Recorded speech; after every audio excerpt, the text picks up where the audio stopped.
Hello friends, तो जैसा कि हमने इसके पिछले एपिसोड में देखा कि जाओ फेंग ने अपने ग्रैंडपा को पूरी तरीके से हील कर दिया था। इसके साथ ही उसे जानने के लिए मिला था कि यानजोंग के फादर ने ही उसके फादर को मारा था ताकि वो उनकी पोजीशन को हासिल कर सके। और इसके साथ ही यानजोंग के फादर ने उनको वहाँ पर मजबूर करके उनकी मेन ब्रांच से भी निकाल दिया था। जो सब कुछ जानकर तो जाओ फेंग को काफी गुस्सा आने लगता है। तभी उसको खबर मिलती है कि कमांडर डीक्यू उसको पकड़ने के लिए आए हुए हैं। तो वहीं आज के एपिसोड की स्टार्टिंग में हम उस ईसी सिटी के अंदर कुछ लोगों को देखते हैं, जहां पर एक बच्चा अपनी कैंडी को खा रहा था, जिसकी वजह से उसकी कैंडी नीचे गिर जाती है। तो वो उसको उठाने के लिए वहां पर जाता है। तभी वहां पर कुछ सोल्जर्स की एंट्री होती है, जिन्हें देखकर तो वो सभी के सभी लोग वहां से भागने लगते हैं। वहीं वो सोल्जर्स तो सीधा ही जाओ फेंग के घर के सामने आ गए थे। जिसके बाद हम कमांडर डीक्यू को देखते हैं, जो कि वहां पर उन लोगों से कहते हैं कि सिटी लॉर्ड ने मुझे आदेश दिया है कि जाओ फेंग को पकड़कर मुझे अपने साथ ले जाना है, तो बेहतर होगा कि तुम यहाँ पर सरेंडर कर दो। उसके इतना कहते ही उसके सारे के सारे सोल्जर्स आगे की तरफ जाने लगते हैं, जो देखकर तो वहाँ पर जितने भी गार्ड खड़े थे वो सभी के सभी काफी डर जाते हैं। तो वहीं कुछ लोग तो ऐसे थे जिन्हें उनके बारे में कोई भी जानकारी नहीं थी। इसके बाद वो उनसे पूछते हैं आखिर तुम कौन हो। तो इस पर कमांडर डीक्यू उससे बताते हैं कि मुझे यहाँ पर सभी लोग कमांडर डीक्यू के नाम से जानते हैं और मेरा असली नाम चैंग वाईजुन है। और गाइज, मैं इनको आगे से कमांडर वाईजुन ही बुलाने वाला हूँ, क्योंकि इसको बोलने में मुझे काफी ज्यादा आसानी होती है। जिसके बाद तो कमांडर वाईजुन उनसे कहते हैं कि आखिर जाओ मेंग और जाओ जुआन कहाँ है। जब तुम लोगों को मेरे बारे में कोई भी जानकारी नहीं है तो तुम यहाँ पर कैसे आ सकते हो। कमांडर वाईजुन की ऐसी बात सुनकर तो वहाँ पर दो लोग काफी ज्यादा डर जाते हैं और उनमें से एक बंदा कहता है कि जाओ मेंग और जाओ जुआन तो दोनों ही मर चुके हैं, उन दोनों को ही हमारे यंग मास्टर ने मार दिया है। जो जानकर तो कमांडर वाईजुन को काफी गुस्सा आती है। जिसके बाद वो वहाँ पर कहते हैं अगर वो दोनों यहाँ पर मर चुके हैं तो अब मुझे किसी भी बात की चिंता नहीं है, मैं इस जाओ फैमिली की इस वाली ब्रांच को पूरी तरीके से खत्म कर दूंगा। इतना कहकर उसने अपने सोल्जर्स को भी आदेश दे दिया था। इसके बाद तो उसके सारे सोल्जर्स बड़ी तेजी से आगे की तरफ जाने लगते हैं। वो वहाँ पर उस पर अटैक कर पाते इससे पहले ही जाओ फेंग वहाँ पर पहुँच जाता है, जिसने आने के साथ ही उस सोल्जर को वहाँ पर दूर फेंक दिया था, जो कि सीधा ही जाकर कमांडर वाईजुन के पास गिरता है।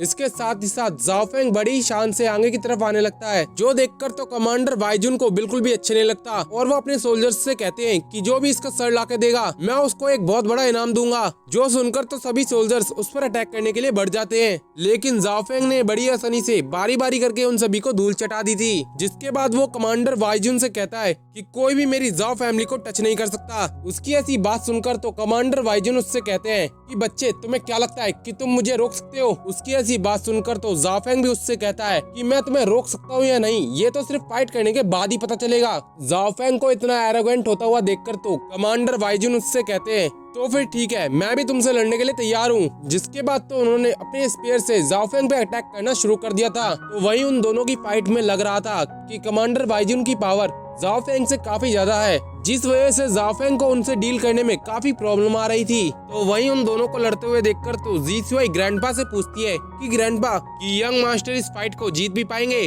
उसकी ऐसी बात सुनकर तो ग्रैंडपा वहाँ पर कहते हैं जाओ फेंग और कमांडर वाईजुन के कल्टीवेशन रेलम में काफी बड़ा गैप है, जहाँ पर जाओ फेंग केवल मार्शल वॉरियर के 9 स्टार पर है, तो वहीं पर इस कमांडर की कल्टीवेशन 2 स्टार जनरल की है। ग्रैंडपा के मुंह से ऐसी बात सुनकर तो उनके बगल में खड़ा हुआ पर्सन वहाँ पे काफी डर जाता है और उनसे कहता है तो फिर यहाँ पर क्या होगा अगर यंग मास्टर यहाँ पर हार गए। उसकी ऐसी बात सुनकर तो ग्रैंडपा को काफी गुस्सा आता है और वो उसकी तरफ देखते हुए कहते हैं अगर ऐसा होता है तो मैं अपने ग्रैंडसन को बचाने के लिए खुद इस फाइट के अंदर कूद जाऊंगा, चाहे बेशक इसके लिए मुझे अपनी कल्टीवेशन को ही क्यों ना बर्न करना पड़े। जिसके बाद तो वहाँ पर दो लोग और भी ज्यादा मोटिवेट हो जाते हैं। तो वहीं वो दो पर्सन तो काफी ज्यादा डर जाते हैं। जिसके बाद तो वो टकले वाला बंदा अपने दूसरे साथी से कहता है कि अगर ऐसी नौबत आती है तो हमें अपने आप को सरेंडर करने का कोई ना कोई प्लान बनाना होगा, क्योंकि मैं इतनी जल्दी यहाँ पर मरना नहीं चाहता। तो वहीं हम दूसरी तरफ जाओ फेंग को देखते हैं, जिसने कि वहाँ पर अपने 10 मेरिडियन डिवाइन सोर्स फॉर्मेशन को समन कर लिया था और उसकी मदद से उसने वहाँ पर उन 10 सोर्स को 3 सोर्स के अंदर मर्ज कर दिया था। जिसके साथ तो वो उस कमांडर पर भी अटैक करता है, लेकिन उस कमांडर ने अपने एक ही अटैक से उसको कैंसिल कर दिया था। जिसके बाद तो वो कमांडर जाओ फेंग से कहता है कि बच्चे, अब तुम मरने के लिए बिल्कुल तैयार हो जाओ।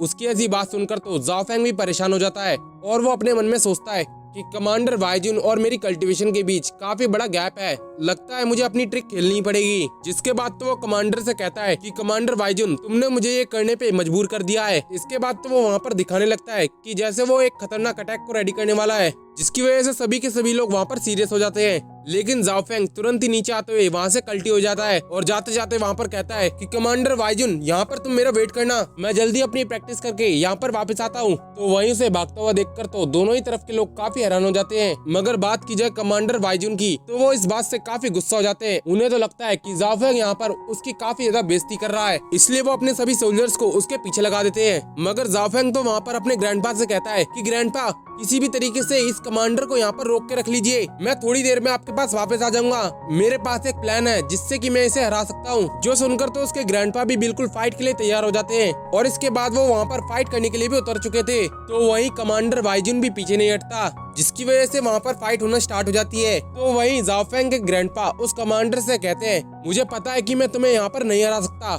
लेकिन मैं तुमसे फाइट करके जाओ फेंग को थोड़ा समय जरूर दे सकता हूँ। इसके बाद तो हम जाओ फेंग को देखते हैं जो कि वहाँ पर रुक चुका था और वो वहाँ पर सोचने लगता है कि मुझे इन सोल्जर्स को जल्दी से जल्दी हराना होगा ताकि इससे मेरे एक्सपीरियंस पॉइंट्स तेजी से बढ़ जाए, जिसके बाद ही मैं कमांडर वाइजुन को हरा सकता हूँ। इसके बाद तो जाओ फेंग बिना वक्त गवाए सीधा ही उनसे फाइट करने लगता है, जहाँ पर वो लगातार ही काफी सारे सोल्जर्स को ठिकाने लगाता जा रहा था। कोई भी सोल्जर्स उसके सामने टिक भी नहीं पाता।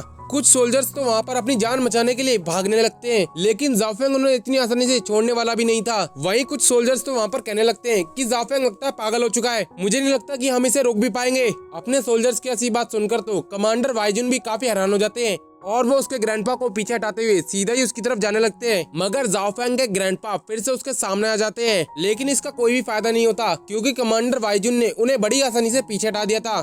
तो वहीं इससे ग्रैंडपा की हालत काफी खराब होने लगती है। तो दूसरी तरफ वो कमांडर वहाँ पर कहता है कि तुम सभी लोग ऐसे नहीं मानोगे, लगता है मुझे सबसे पहले तुम्हें ही खत्म करना पड़ेगा। इतना कहकर उसने वहाँ पर अपने स्पेयर से एक ड्रैगन को समन कर लिया था, जो देखकर तो ग्रैंडपा जीसीवाई को वहाँ पर पीछे हटा देते हैं और सीधे जाकर उस ड्रैगन से भिड़ जाते हैं। लेकिन वो ज्यादा देर तक उसको होल्ड नहीं कर पाते, जिसकी वजह से वो और भी ज्यादा घायल हो जाते हैं। वहीं जीसीवाई तो इस बात से और भी ज्यादा परेशान हो जाती है। इसके साथ ही वहाँ पर जो दो गार्ड्स थे वो तो वहाँ पर उसको प्रोटेक्ट करने के लिए सामने खड़े हो जाते हैं। मगर वो कमांडर तो इस बात से और भी ज्यादा गुस्सा हो जाता है और वो वहाँ पर एक पावरफुल अटैक चलते हुए उनसे कहता है कि अब तुम सारे मरने के लिए तैयार हो जाओ। लेकिन इससे पहले ही वहाँ पर जाओ फेंग आ जाता है, जो कि अब की बार सीधा जाकर उस कमांडर के एक अटैक को तो रोक देता है। लेकिन वो कमांडर इतनी आसानी से भी नहीं हारने वाला था, उसने फिर से जाओ फेंग को पीछे हटा दिया था, जो देखकर तो जीसीआई और उसके ग्रैंडपा काफी ज्यादा परेशान हो जाते हैं। जिसके बाद तो जाओ फेंग उन लोगों से कहता है कि ग्रैंडपा और जीसीआई, मैं अभी यहाँ पर बिल्कुल ठीक हूँ। उसको इस तरीके से बात करता हुआ देखकर तो कमांडर वाइजुन उससे कहता है कि आज चाहे यहाँ पर कुछ भी क्यों ना हो जाए, लेकिन तुम यहाँ पर मर के ही रहोगे। इतना कहकर वो उसकी तरफ बढ़ने लगता है, जो देखकर तो वहाँ पर सभी के सभी लोग काफी सतर्क हो जाते हैं। तो वहीं वो टकलू और उसका साथी काफी ज्यादा घबरा रहा था और ये सीन दिखाते ही ये एपिसोड यहीं पर खत्म हो जाता है। अगर आपको मेरी एक्सप्लेनेशन पसंद आई हो तो वीडियो को लाइक करके चैनल को सब्सक्राइब करना मत भूलिएगा। मिलते हैं इसकी नेक्स्ट वीडियो में।